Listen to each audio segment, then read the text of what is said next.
Odhiambo matarik apar kod abiriyo nyakor Mgwajwang' dwe ni mar auchiel gana ariyo prariyo kod ang'wen en geno mara ni Rio makare akawo thuoloni mar wakecho ni mara meny piny waikoni weche manyien mana seche machuok kende to ipedho paro mar chik mar omenda mar gana ariyo prariyo kod ang'wen e od bura mondo od bura ogoye tik kata ogoye piny nyakor Mgwajwang'. Oganda jo Kenya oketo wang'gi mar ng'iyo poni od bura dhi goyo piny paro mar chik mar omenda mar gana ariyo prariyo kod ang'wen kata oyo kabende jotelo mopogore opogore medo golo pachi kotenre kod paroni mar chik mabende koro geto medo suru e thoth mwandu ma pacho kae mabende timore e kinde ma igeno ni kiny kapok twak makamano timore nyakor Mgwajwang'. Kiny mang'ich jatend piny Kenya William Ruto geto bago twak gi jo od bura mago motenre kod Kenya Kwanza e mano michich nyalo bedo loso wechego mag mutni ma osebedo kantiere don burano mago waikone chenre mar rameny piny kachiel gi moko to mokwongo magi thuond weche.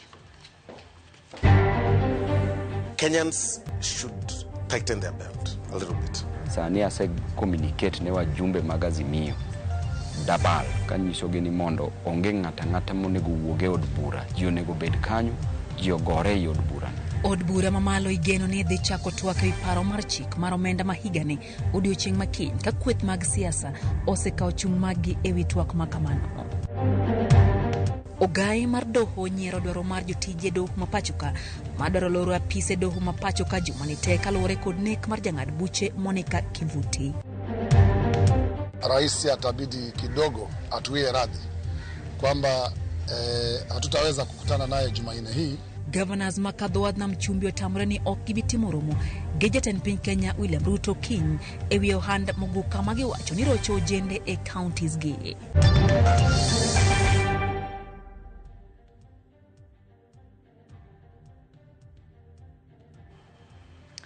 Wilson Ochuka en jaloko mar odhiambo makawuono chenro ni mar meny piny nyalo bedo thuolo mar miyo wapach nyakor Mgwajwang' ahinya to wi paro mar chik mar omenda mabende kori geno goe twak odiochieng' makiny gi jo od bura e od bura mamalo. Nyiswa ni inti parang'o kaka japiny mabende wach ni dhi chopo ire e yo makare.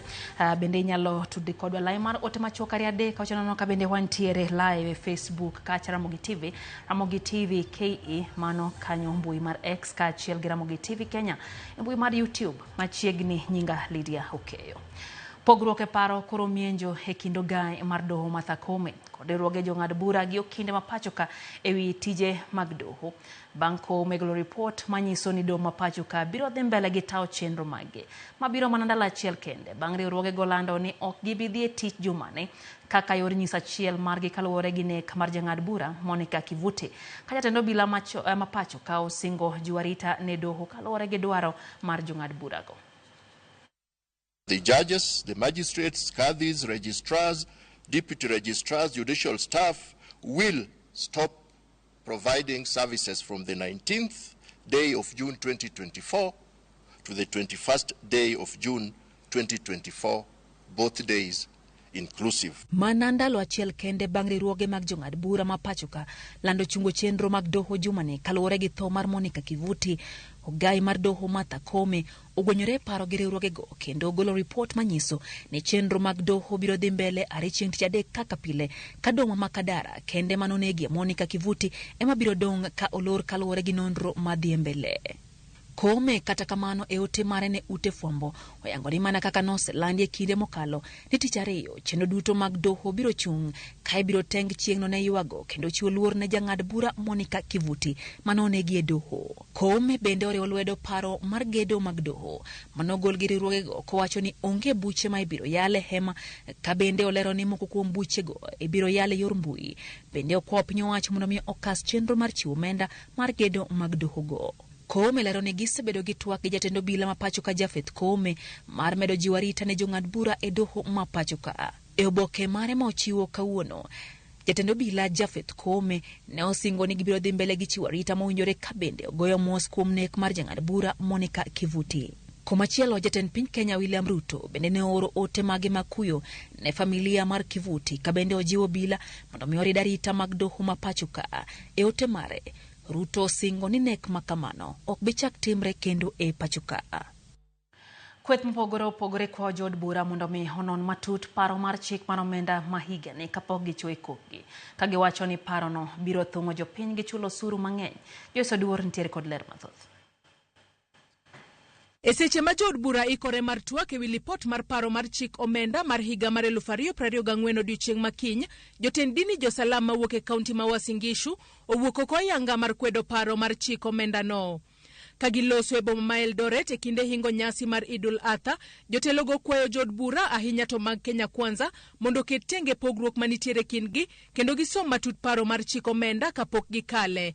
Kagiwacho ni kaponi paro mar chik omenda no kal kaka en no maonge lokruok mora mora to jopiny mathoth biro hinyore. Mbele kuna bill ambayo inangoja ipitishwe na ili hali mgawanyiko kwa chama kimoja kimeonekana. Tunatotaka kukisema tofauti zao waziweke kando, waangalie katika mswada huu ama waangalie katika bili hii linalofaa kupitishwa lipitishwe, lisilofaa liachwe, na wafanye kwa umoja wao pasi kuangalia chama wala kuangalia mirengo hiyo ambayo kwamba imejitokeza katika Kenya Kwanza imegawanyika mara mbili. Hayo yote waweke kando, wamweke Wanjiku mbele na namna gani atafaidika katika bili hii. Kwa machielo, riwruok mar jopuonjre masomo e mbalariany ma Nairobi bende wuok oko mar kwedo paro mar chik omenda, kagisingo mar wuok oko odiochieng' makiny kendo chokore oko mar od bura mondo gisund jod bura kik kal paro mar chik omenda no. Tunarai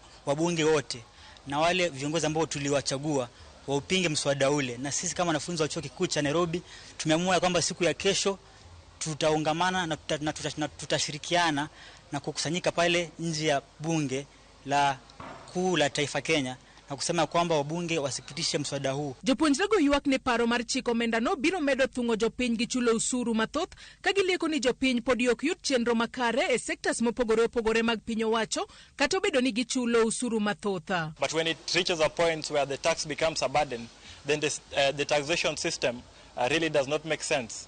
We are also saying that for the past 2 years, the government has sought to increase taxes, which we do appreciate. It increases our tax base, we have revenue, and this revenue can be used to develop our systems.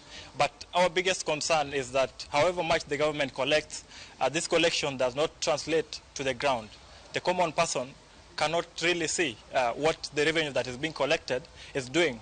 Healthcare is in turmoil. Education sector, everyone is complaining. So really, why do we collect revenue that we cannot account for? Wenge duto sani koro ng'iyo jod bura mar neno ka gibiro puodho paro no kata oyo. Kaluwore ni nitiere moko kuom usuru ma oketie paro mar chik mar omenda no ma osebed ka ikwedo. Joyce Oduor, Ramogi TV. Komiti mar od bura mochung' ne weche omenda kod chenro mag piny owacho chano pedho report mar paro mar chik omenda mahigani e od bura chieng' tich ariyo mondo mi otwagie kod jod bura kaponi dhi kadhe kata idhi nyudelo. Watanyambaga nitiere kod chal mar wach motelo ne report no makiny e od bura. So we are here to support. Bang' komiti mochung' ne weche mag omenda kod chenro mag sirkal tieko ndiko lipot mar paro mar chik Naivasha, jakom komiti no Kimani Kuria kod Lange geno ni kiny saa 8 biro pedho lipot mar paro mar chik mar omenda mageto juogo osuru mwandu mochuno kuom japiny. Lipot ma jo od bura biro twakie tich ariyo, tich adek, bang'e tich ang'wen biro goyo ombulu mar kale kaka en kata thule oko kod jo od bura. Motelo ne mano, jalegwi kweth mathoth e od bura Silvana Sosoro onyiso chir mar kalo mar chik no to kod jo od bura kod tielo ni sirkal omosemedo omenda mar CDF ne jo od bura duto monyondo nyaka mago mag Azimio. At the end of the day, Kenyans must know that we must get a way to fund our budget. It is sometimes very painful, but it is what it is. Usoro kone kaluwore kod liet mawuok kuom jopiny, jo od bura nyalo biro gwetho oko moko kuom thuok paro mar chik no, makmana ne ok dhi bedo mayot timo mano. In as much as there will be a bit of some adjustments on some tax elements, as proposed by Kenyans, there are sectors that Kenyans will have to tighten their belts. Magetimore ka jo od bura mag Azimio moting'o Mwalimu Peter Orero Makibra, nyawadgi ma Kisii County Doris Ndonya, to kone od bura no dhi dung buro, ka gikedo mar nyudo oko paro mar chik ni lo tikle. Hizo vipengele ziangaliwe, zitolewe, mwananchi asipige kelele kwa sababu sisi ndio wao ndio our bosses. So if the boss is complaining, you listen to what the boss is saying. Na mwananchi amesema hizi vitu zina affect maisha yao ya kila siku. Mama county wao ukiangalia vizuri tetea anapiga kelele. Omiyo wan kaka ODM kwa kauli moja. Wawacho ni wan wadhi pingo nikech gigi richo to nikech wasesomogi. Ok wadhi pinga nono. Wadhi pingo nikech waneno ka gik moketi gi richo. Onge piny mosegerore gi tax kende. Tax chalo ka gimine indo kama tidwa ting'ore gi ndo. Ok inyal ting'ore with your own weight. Ni ane achiel kuom wabunge manyaka ne chakre finance bill osebiro. Anasego no throughout. E kindeno, jaod bura ma Embakasi East Babu Owino koni en owuon osebedo ng'ala manyime mar biro dino rangach mar dho od bura mar gengo ne jo od bura manyalo biro wuok oko kendo tielo ni gibiro mana ng'anyo kanyo e od bura ne paro mar chikno ma onge wuok oko. Sani ase communicate ne wajumbe mag Azimio Dabal kanyisogi ni mondo onge ng'ata monego wuog e od bura, ji onego bed kanyo, ji ogore e od bura mondo hakikisha ni ushuru ni ok medne jopiny nikech magi mahinyo jopiny. To ng'ata madhi temo wuok e od bura kadwoke e bunge kucho mondo mi ogo kura ogo no kik ogo kura makalo finance bill nikech finance bill inyo jopiny kabisa. Jod bura biro yudo thuolo mar goyo ombulu mar kalo paro mar chikno chieng' tich ang'wen, to mana ka gisegoyo mbaka mar kale kaka en kata thuolo moko kuom fuoni mag paro mar chikno oko. Madhi wuok oko sa twak e od bura boyudo wa kwa chungi geto oko ka boyudo ka waketo nikech abende gini dhi yuda iye kacha. Koro dhi yudo ka waketo ji madhi duoko gi e iye koni. Koro onge ringo gini. Juduoge e od bura ka kik wawuok bura e od bura ni wawuok ni koro wa walk out. Wabido bedo e od bura ka wagore ure e od bura ka. I will not vote for a bill that introduces an eco levy, a levy that will increase our cost of production, yet our regional neighbors, Papa South Africa, Tanzania, they don't have that levy and they are producing some things at lower rates than ours. I will vote no on the day that bill comes. And that's a position we've taken. As parties within Azimio, disciplinary action will certainly be taken, or steps that follow when you decline to do as parties' constitutions. Walter Nyambaga, Ramogi TV. Jokenya osenyiso ich wang' magintiere godo ka koro gisingo mar chopo od bura ka ging'anyo kiny ka gikwedo paro mar chik mar omenda. En ng'anyo ma ochani boma ma Nairobi e apeni opogore ka moko to dhi nyime e mbui. Ma omiyo obila ma Nairobi nobago romo mar chano ka gibiro rakore gi jong'anyo kiny e boma ma Nairobi. Cleophas Oluoch ntiere kod ler mathoth. Jokenya igi owang' kaluwore kod paro mar chik mar omenda ma higani ma ichwalo e od bura odiochieng' makiny ne twak. Jopiny kokalo e mbui nyaka mago maonge mbui osenyiso ich wang' margi. Ng'anyo e mbui osetimore kokalo ahinya e mbui mar X e hashtag mag Occupy Parliament kod Tokea Tuesday. Kamachielo, okinyi ma kawuono jopiny mamoko ne onenore kaka e otese matindo e boma ma Nairobi ka ginyiso jopiny mamoko mondo ochop e od bura kiny. Jakedo ne ratiro mar oganda ma kiny ne bede ng'anyo ma ichano bagi kaunti ma Nairobi. Ilero ni en ang'o ma kiny tero gi ndara. I want Kenyans to know you can protest anywhere. Get a whistle, get a vuvuzela, write your own placard, be anywhere in the city and scream and shout and say no to new taxes. Lazima zakayo shuke. En singo ma joma dhi e ng'anyo ochiwo ni ok gibi bedo gi gige lweny. Koro gikwayo obila mondo mi omigi arita makare. And Kenyans are concerned, will there be violence? There will be no violence unless the police bring violence. But what you have done, we are working with lawyers. We are going to deploy lawyers in every single police station. We have bail money and we have a team on standby. If you get arrested, we'll bail you out. Olero ni kiny, oganda nyalo ng'anyo ka gintiere kamora mora. But protest from anywhere. From Ambassador, all the way to Nation Center, all the way to GPO, all the way to Haile Selassie Avenue, railways. Nairobi tomorrow is our playfield. Unless wafunge Nairobi. Wafunga by Nairobi to enter State House. So tell Bungei, by the way, there's an option. If he thinks you can't go to Parliament to go present our petitions, why not State House? Jopiny mageno ng'anyo oseikore nade ne timbe obila. Bende, gisekono obila paro margi mar ng'anyo. Na tunakuja na t-shirts. Hakuna bunduki, hakuna vita. We are coming unarmed to exercise Article 37 of the Constitution. I sent Kwame a message, he received it, akani blue tick but alisoma. I went to OCPD Central, delivered a letter. OCS Central delivered a letter. I went to OCS Parliament. They know about us. So as they plant unarmed, that means you don't have any weapon, you don't have a knife, you don't have anything. A placard is not a weapon.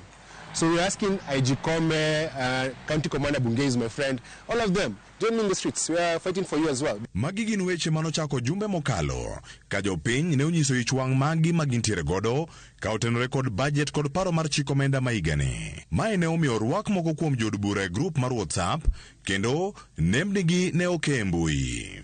Ng'anyo mochano odiochieng' makiny omiyo bende obila mopogore opogore ne oromo odiochieng' ma kawuono mar timo kendo keto ikruok makare motelo ne odiochieng' makiny mar ng'anyo.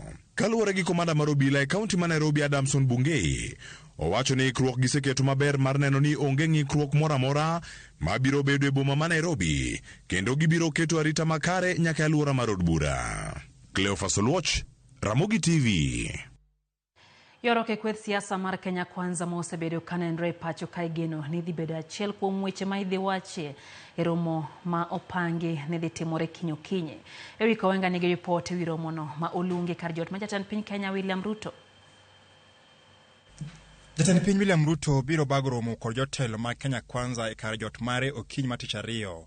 Romo bende geto dino fuok mosemienje chamano tok ywaruok e kind jalupne Rigathi gi moko kuom jotelo ma otenre gi Ruto owuon.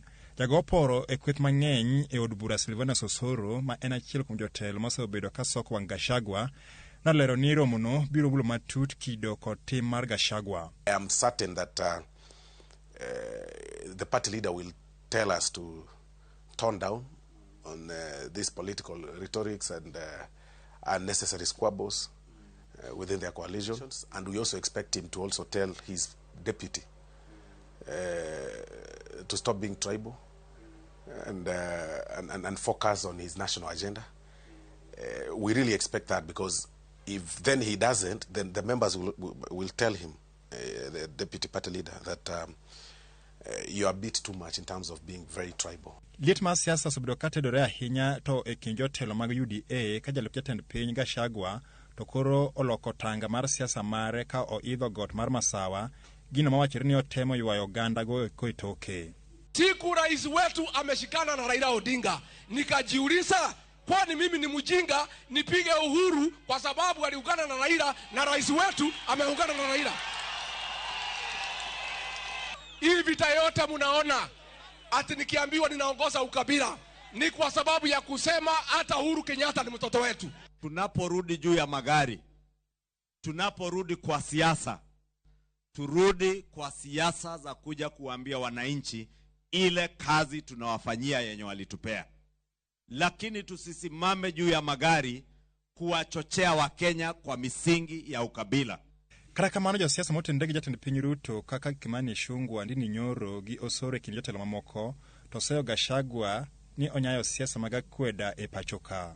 The party members will tell him, and the members of parliament will tell him that he is extremely tribal, and it is about time he realigns himself with our vision of one Kenya, one country. It is wrong to undermine a region based on how they voted, especially when it comes from the deputy president, who is the second highest, the second in command in this country. Giko dira mokalo Rigathi mayande olimo gwenge ma Karatina mano e kaunti ma Nyeri nowuok tumuso gi jotelo machiegni jatend piny Ruto ma owacho ni osebedo ka jare kendo ok miye luor. Bosi yangu ni wangapi? Wananchi wa Kenya na President William Ruto. Whatever the president has told me to do, I have done. And I'll continue to do na kumheshimu na kuwa mwaminifu kwake. But I cannot allow people who hang around him, his friends, to also think that they are my boss. They are not. Tungni mag UDA go chal kama keto Gachagua e kinda kuru gasumbi wirani ma okuma pisas mag chamano dhire mondo olengre thenge. Jafet Nyakundi en jakeno mar UDA kendo ne owuoyo kama e gwenge ma Kisii. Wewe huwezi pewa uongozi na wewe ndio namba 2 katika serikali ya Kenya na unashindwa kusolve that issue of division of revenue ama maneno ya CRA ama vile pesa itagawa. Mimi nataka kumwambia kama yeye amechoka na serikali ya William Ruto, wacha ajiuzulu, awache watu wengine waendelee na kazi. Kwa sababu hatutajihusisha na maneno ya siasa wakati huu. Gima koro irito neno en ka bende romo okinyi tich ariyo ni bende ibiro yuore gi Gachagua owuon kose obiro panyo ni romo magalamoro ma jotelo ma Kenya Kwanza no. Eric Owenga, Ramogi TV, Nairobi. Wadhi Mombasa, Governors makadho adna mchumbi koni okgi kore romo gi jatend piny Kenya William Ruto kiny e wach ohand kit mira miluongo ni Muguka. Bang' jotelo makadho adna mchumbi ne wacho ne gidwaro mondo jatend piny obag romo kodgi e wach Muguka mayande gi kumo. Sani gichako giloko tanga kendo gikoni okgi kore mar romo kod odiochieng' makiny. Nyaka chieng' gibed piny kendo gichok pat jotelo kod jopiny makadho adna mchumbi. Odo report no koya kuom jafo marwa Jojao kokoya Mombasa. Mbona usikize wa Embu peke yake, hujasikiza wa Pwani? Viongozi wa Pwani mbona hujatuita? Tukwambie, tukuelezee, ikuingie kwa akili kuwa wewe huna mtoto atakwenda kukaa kwa kigango ale Muguka.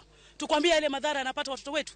En ichwang mane moko kuom jood bura kadhodh nam chumbi onyiso bang' jatend piny Kenya William Ruto romo gi jotelo mawuok e counties ma Embu kod Meru kuma ipidhe mira kod Mogoka.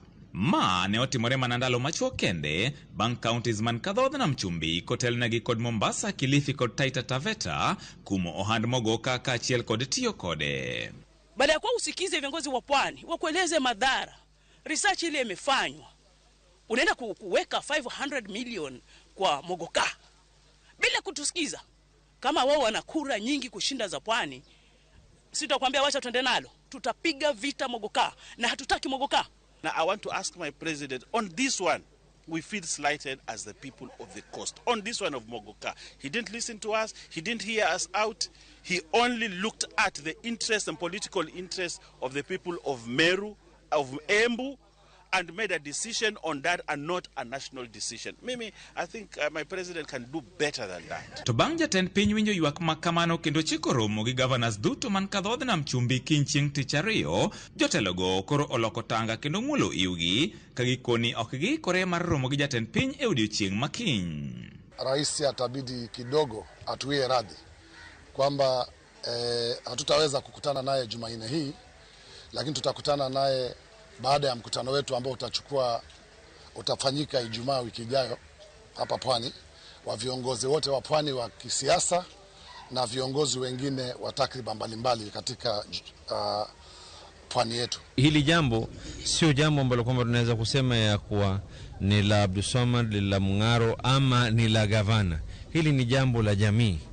It has nothing to do with us as governors. We only simply took yani tulichukua lile jukumu tu ya kuweza kusema ya kwa nao tuweke mguu chini katika jambo hili. Kotel negi kod governor ma Kilifi Gideon Mungaro giramo kendo nyono kar tiendegi ni pod gikwedo ohand Mogoka kaachiel kod tiyo kode kadhodh nam chumbi mangima kendo nyaka sani pod ok gine gima dimi gilok pachgi.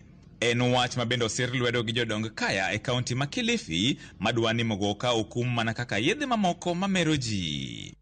Lakini kwa sasa msimamo wetu ni huo tu.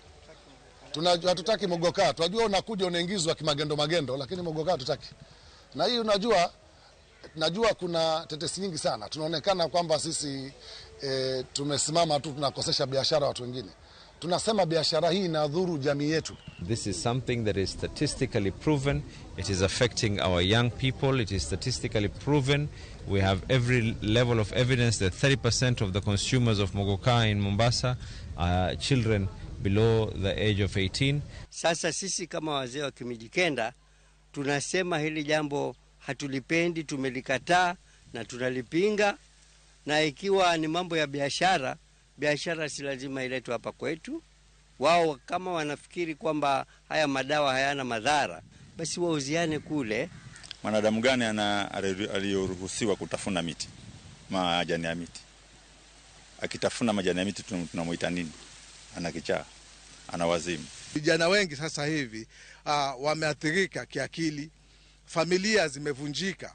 Tutataka wale magavana ambao waliweza kufunga tuweze kuwa na kikao na wazee ili tuweze kuanza hamasa ya vijana wetu.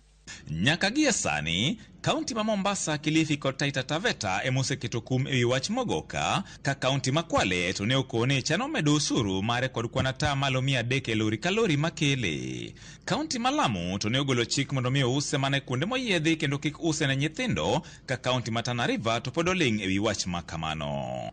George Aoko, Ramogi TV, Mombasa. Duond bura mar Movement for Democracy and Growth MDG dhi mbele gi chenro mag ndiko jokanyo kaka wuono na gibagoro mibwa Kakamega. Kotanegi kod ogai margi mabende en jaod bura ma Ugenya David Ochieng. MDG wacho ni chenro en mar miyo jopiny Kenya nafas mar riwruok kodi ka bende gigeto medo kwan mar jogo ma ibiro yiere e lewo mopogore opogore yiero mar 2027. Ochieng osingo bende ni duond bura mar MDG biro keto kenge makare makonye kedo gi mibadhi e pacho kae, pogo mwandu yo makare kendo neno ni oganda jo Kenya ondike tich e yo madwarore.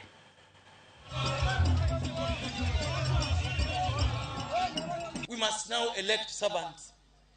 We must elect people who are going to work hard for the people. We must elect people who believe in the good sense of our country. We must elect people who believe that we deserve clean water, we deserve good schools, we deserve good agriculture products, we deserve good health services. Those are people that we need to elect, not business people masquerading as leaders. Wadhi mbele nyakwara mgajwangi wechegi manyano kama kukum ute merodonjo kae. Philip Omondi kantiere county ma Migori wachone entiere kodwa e chenro kata kamano jiwo jothurwa mondo mi girido kanda ne piny ridore to moloyo walam Nyasaye konyo ganda ne wachone Nyasaye mondo gwedh piny Kenya. Wadhi mbele. Migawo mar thieth osiango namba mar timo ndikruok kaka jakanyo mar Social Health Insurance Fund ma en *147# kata sulu achiel ang'wen abiriyo ngas. Nambane manosechak teme county ma Marsabit kata kamano noyangi ni kod ng'ikruok matin kendo ilose mondo mi ochak tiyo odiochieng'no makiny.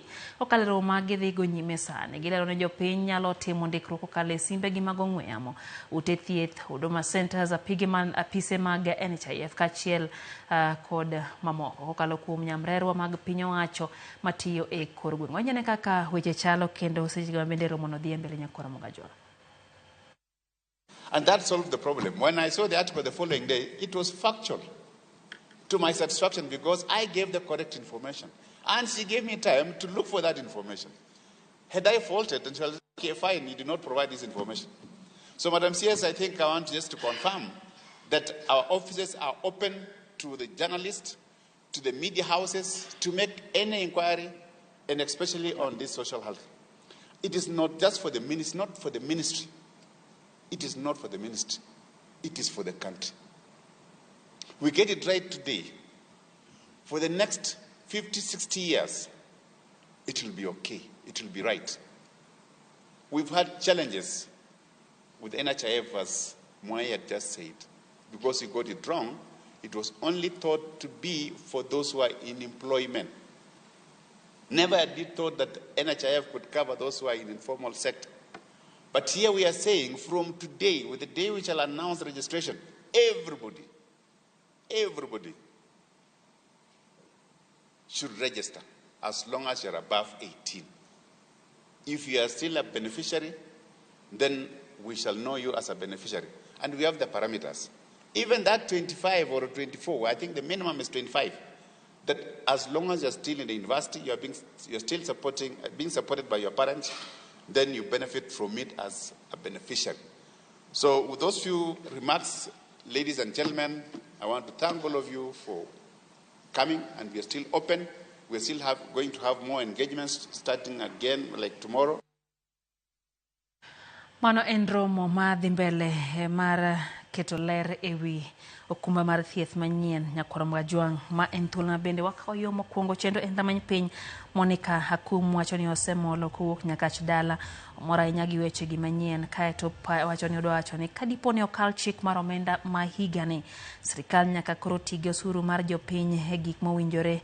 Wacho ni king'iyo osuru to jo-Kenya golo kendo sirikal osiko ka medo osuru to kama osuru gidhie wan kaka jo-Kenya ok wang'eyo. Mano Monica Kumu ka entiere Nyakach. Awiti Jarodi kantiere Odiko Pany wacho na seche keno Agumba Kim bende wacho ni entiere Rabuor e Nyando gin kanyo gi Steve Tuju Wod Kokewe. Eno bende Ogutu John wacho ni en engineer Ogutu mar Wells Tech Engineering Nairobi kaeto wacho ni oyie gi ng'anyo ma jopiny kine bagi kaeto wacho ni piny tek ma polise go kikel Haya, Vitalis Nyangero kawano kuom ote mari wacho ni jood bura duto moyier gi oganda jo Kenya wakwayo uduto mondo utamru paro mar chik mar omenda odiochieng'no makiny. Onyiso gi ni bilno ok en mar jood bura kendo bende ok en mar jopiny. Wacho ni en gino mabende dhi hinyo oganda jo Kenya. Mano Vitalis Nyange. Wuod Seme wacho ni jatend piny Kenya oseluongo jotend UDA omiyo oganda jo Kenya ikre uru mar chulo tax kata chulo osuru. Wacho ni mano en gima osekadho kaluwore gi romo mabende dhi bedo gokinyi makiny yo matin ma en rameny piny kik idhi mabor.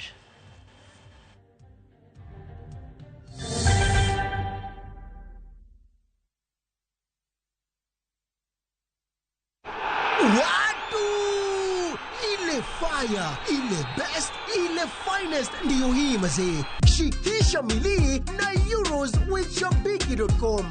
Deals ni deadly kuruka. Over 3.5 million shillings to be won. Grand prize ni mita moja. 250k weekly na 50k daily in cash prizes. Kuchangamkia hizi deals, ingia shabiki.com. Chagua games zako safi, funga multibet at least 3 games, at least moja ikuwe ya euros. Halafu cheza na minimum stake ya 49 bob. Shikisha mili na euros with shabiki.com. Not for persons under the age of 18. Authorized and regulated by BCLB license number 587. Ase wacho ni nyathini toko winja.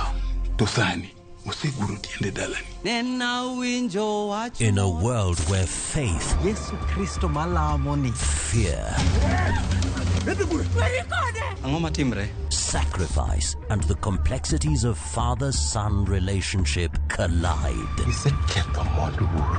The son must choose his path and his own legacy.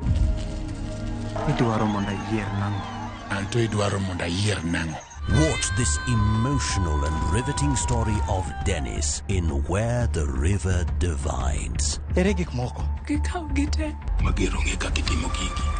Watch the best content on the go only on Viusasa.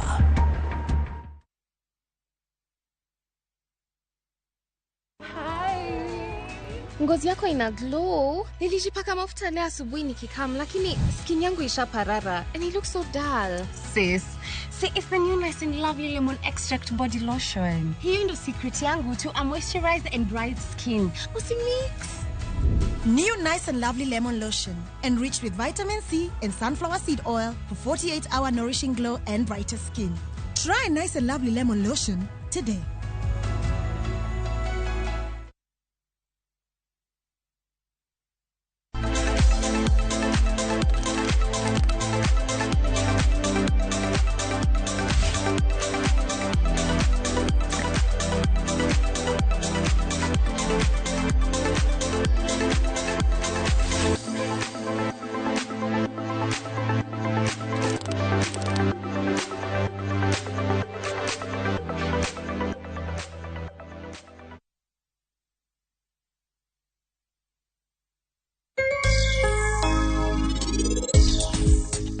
Ngano, migocho ni manyaka nende.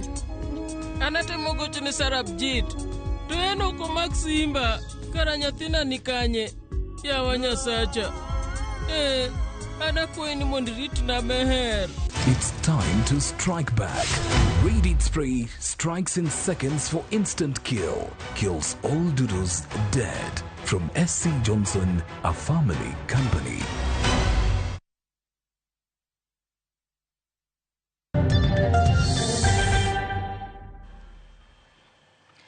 Machiegni kendo nyakoro mga jongwa dhie kaunti ya Migori. Mine mantiere sekta mar kunyo mula kaunti ya Migori dwaro mondo mi piny owacho omigi yore mamoko mag luoko mula ka giwacho ni mercury magitiyogo keto ngimagi kama rach. Mine gikoni mercury magisebedo ka gitiyogo nitiere kod kwiri maketo ngimagi kama rach kendo nyalo miyo gigam tuoche matama. Jojuma negiler. Saboro odiechieng' elap mar tuke manyilima e sub-county mar Rieda en opich adhula mar joma chuo e kind tim mar Dero FC to kod Asembo Combined FC ka jokudh firimbi gin kaachiel gi Elizabeth Magolo to kod Magdalene Anyona, kendo e tugoni Elizabeth ema kudho firimbi e dier pap ka penjo en ni to ere kaka ne ochopo e thuolo mar bedo jakudh firimbi ahinya te tuke mag adhula mathothne itayoga mana gi joma chuo. Mpira nahero chakre chon from primary school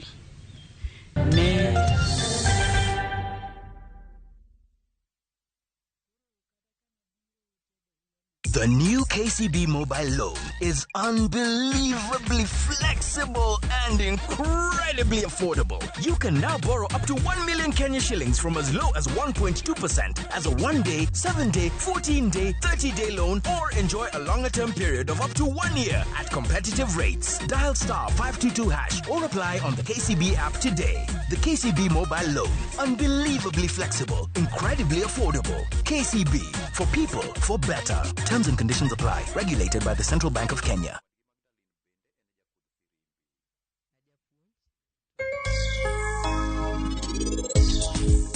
Ngano, migocho ni manyaka nende. Anatemo gocho ni Sarabjit. To eno ko Maximba, kara nyathina nikanye. Yawa Nyasacha. Anakweni mondirit na meher. It's time to strike back. Radiant Spray strikes in seconds for instant kill. Kills all doodles dead. From SC Johnson, a family company.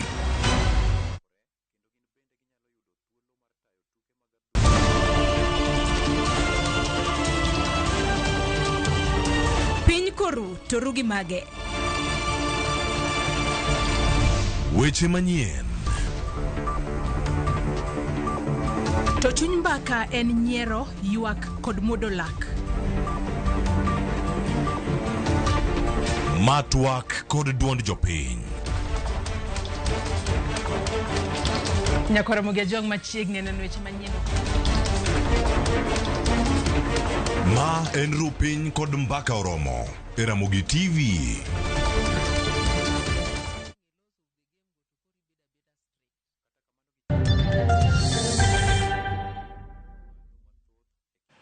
Wachemo sekora mgaji wangu sigana moringono tipono ne oken mar wasomo miwa misurino eyo makare mine mantiere sekta mar kunyo mula kaunti ya Migori dwaro mondo mi piny owacho migi yore mamoko mag luoko mula kagi wacho ni Mercury magitiyogo keto ngimagi kamarach minego kuoni Mercury magisebedo kagitiyogo ntiere kod kwiri maketo ngimagi kamarach kendo nyalo miyo gigam tuoche matama kaka Joju malero kwa kaunti ya Migori. Maloyo mine gana biche kaunti ma Migori donengo margi kawuok e kuondego mag kunyo mula e kaunti ma Migori mangima. Thoth minegi ema timo tich mar luoko mula e kuonde kunyo mula ka gitiyo kod kwirino mar Mercury, kwiri ma bende kelo midhiero mathoth ne dhano, jamni kaachiel kod alwora. Ng'eny mine matiyo kod Mercury luoko mula onge kod rageng' moro amora kendo ma iketo ngimagi kamarach mokalo. Luoko matimono ene gima akwano kaka tija matimo mane kama ondika ma ayude kaka konyora kod nyithinda. Tiyo gi Mercury geng'ruok moro mar Mercury onge ila being ni wasebedo ka wadhi e trainings monyiswa ni Mercury is dangerous to our lives. Koro wajomo sedhi wabiro to wanyiso jomoko. Moko kuom mine osewito ngimagi nikech tuoche ma itudo kod kwiri mar Mercury magitiyo godo e kuondego mag kunyo mula. Ibro yudo ka samoro nikech Mercury ok en gima ber gi ngima, gibro bet ka giyudo tuoche mamoko mane ok gichano like cancer iwacho ni giyudo nikech Mercury gitiyo godo seche duto. Eunice Atieno men chiel kuom mine ma osebedo e serani mar kunyo mula kuom kinde mathoth. Wach nitiere mine ma osewito ngimagi nikech kwirini mar Mercury magitiyo godo. Koro mama mane Teresa Rensakni nyocho to gi cancer ma already ne waseike because of cancer nikech not in mind and so many others. There was also a lady who died near my home kano dio timne postmortem after death no yudi ni chunyo kethre. Migori as a whole one ge mine mang'eny ma bede processing part like kaka ing'eyo ni mine ng'eny gi gikonyowa weche ma ka wasedhi wakunyo to gibiro kendo gikonyowa mondo wa process mondo wayud dhahabu. Wan gi mine over 5,000 matimo gini to gima challenge ma gin go iyudo ka gitime gi lwetgi nono gionge gi PPEs protective gears ma nyalo tiyogo. Atieno wacho ni piny owacho pok omiyo gi yore mamoko mar luoko mula mondo kor giwere kod tiyo kod mercury maketo ngimagi kama rach mokalo. Gima sirikal onego tim ni up to this moment nitiere these NGOs ma wacho ni nitiere new technology monego koro ginego gitem mondo mi gidonjie wach ni kendo mondo timre mapiyo mondo new technology obi. Tend jokuny mula e kaunti ma Migori wacho ni gisetemo keto kenge mathoth mar rito ngima jokuny mula ma oting'o puonjo jokuny mula e yore mag geng'ruok e kinde mag tiyo kod mercury. The government pok omiyo alternative lakini kaluwore ka kwasebedo kuwuoyo wan gi hope ni gidhi miyowa gine kapok higani orumo wadhi bedo kuonde mwanyalo time bedo gi free mercury recovery ma higani kapok higani orumo. Akoro wabiro tiyo gi yo machielo mopogore gi tiyo gi mercury moseyudo ka inyo ngima dhano kata mana inyo ngima chiaye nikech chemical ni dhi nyaka e aora kama rech chame to wambe wachamo rech kama dhok modhi pi kae to dhok be hinyore ma biro kelo na konyruok maduong' e Migori ka. E higa mar 2013 piny Kenya en achiel kuom pinje manoketo kokgi e winjruokno ni gidhi manyo yore mamoko mar luoko mula kendo giwe tiyo kod mercury, winjruok mane otim e pinyno mar Japan ma bende ong'ere kaka Minamata Convention. Higni maromo 10 osekalo, kata kamano mae koro pok okete tim kod piny Kenya. Penjo maduong' en wabiro rito nyaka karang'o mondo ko warit ngima jogo eko mantie kuondego ma kunyo mula. Jo Juma, Ramogi TV, Migori.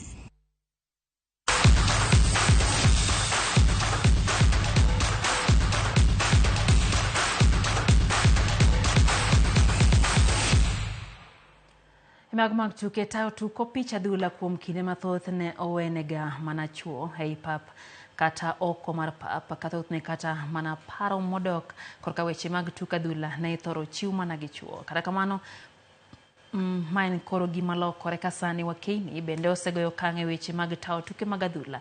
Ripota marwa e kaunti ma Siaya George Amolo notwak gimoko kuom Wakeni ma jokuodh firimbi e tuke mag adhula ma pacho ka kendo koro omiyo sigand gi yo machal kod ma.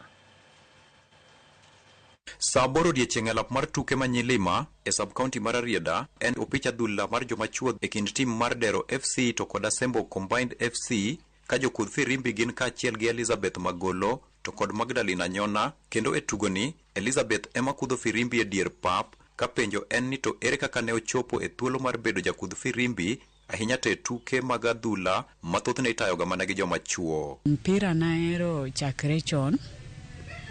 From primary school, ne atugoga, naero tugo football gi yowuoyi. Koro kata kana biro tedo wiyo makae, to ne podan gi passion mar tugo mpira ne. Koro sama ne watugo ne nentiere referee moro dhi late iluonge ni Kennedy Awino.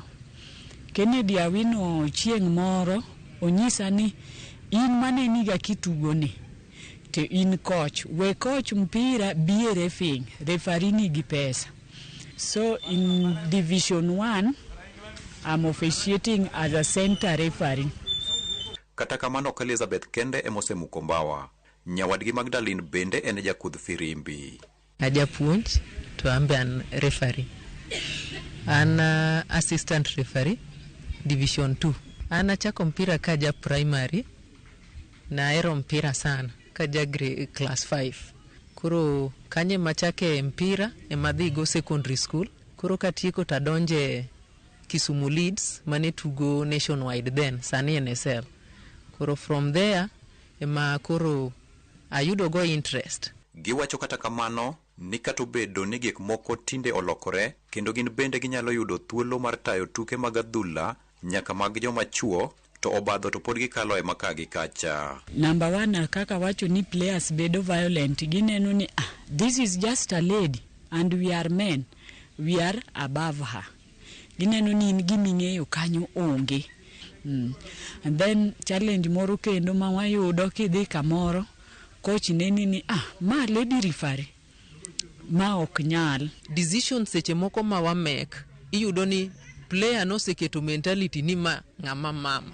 Koro kata ki make tineno ko react no biro ni mondo tema ne kinya change mind nicha. but koro yuda ni kiseng'e laws of the game go to koro ibeda beda strict. Kata kamano gichung' kar tiendgi kata kobedo ni thothne gikalo e obadho mathoth e kinde ma gitayo tukegi. Seche moko inya bet expectant, inya mako ich. To kapo ni mako ich ing'e ni dok piny. Koro yudo ni kitieko ng'e idog e fitness, bi dog back, dendi odog normal, bi bed assessed, baduoki kama ne intie cha. Nonro bende yango ni oseyudore ni jokudh firimbi ma wakeini emosebedo katayo tuke mag adhula e yor ratiro kendo e yo mohuyanga. Aneno ni referees manyiri ber kata ma female ber. Gimiyo giber en gima ne ok gitim. To koro koyudo chance manyalo time, otime ma ok onyalo favor team moro amora. Ka wakeini ma jokudh firimbi gi wacho ni pod gin gi lek mathoth e paw tuke mag adhula. Chunya ne gombo ni asude malo chieng' moro abe a officiate Premier League. Amba gombo chieng' moro ni kake Mary Njoroge nodhi World Cup ma women.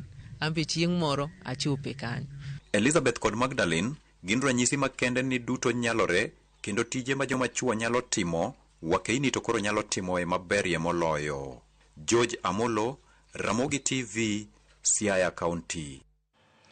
Pwach gipak ne wakeini makoro mako Firimbi County masianya koro mga jongwa tiko chenro mara manyi kare kamano waduo kendo sadek gi chenro maro imore. Maendo Ramogi TV nyinga Lydia okay wasebedo gi jaloko mara Wilson Ochuka oriti masane.